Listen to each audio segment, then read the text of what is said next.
النبي صلى الله عليه وآله وسلم بكى من أجلك، ضرب من أجلك، طرد من أجلك، أوذي من أجلك، طلقت بناته من أجلك، وأنت تستحي من سننه صلى الله عليه وآله وسلم، تستحي أن تظهر سنة، تخجل أن يقول الناس عنك ماذا تفعل،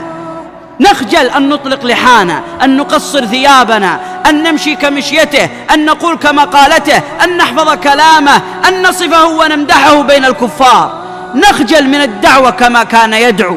نخجل من الأذكار بين الناس كما كان يذكر الله بين الناس، نخجل من أن ندعو الناس إلى اتباع سنته، نخجل من سنة محمد صلى الله عليه وسلم الذي كاد أن يقتل مرارا وتكرارا من أجلك، وأصلا خرج من الدنيا مقتولا بالسم عليه الصلاة والسلام، من أجلك أنت، من أجلك أنت.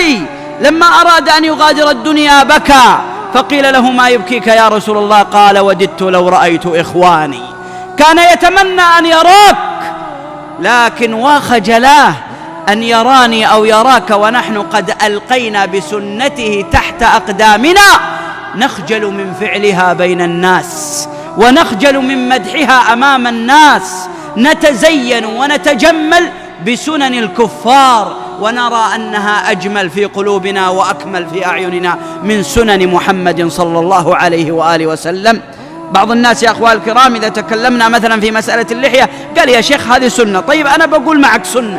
سنة، لكن لماذا تجد بعض الشباب يحطون على ملابسهم صورة واحد ما أبغى أقول اسمه في بيت الله، فلما تقول له ليش صورة فلان هذا أبو شعر وقبعة؟ قال هذا كان رمز الحرية، كان هذا رمز الحرية،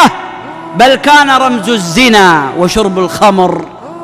فافتخرتم به، فلماذا لا تفتخر بسنة محمد صلى الله عليه وسلم؟ ليه ما تطلق لحيتك عشان إذا حد قال لك وش ذا اللحية تقول هذا رمز الحرية والكرامة، رمز محمد بن عبد الله صلى الله عليه وسلم.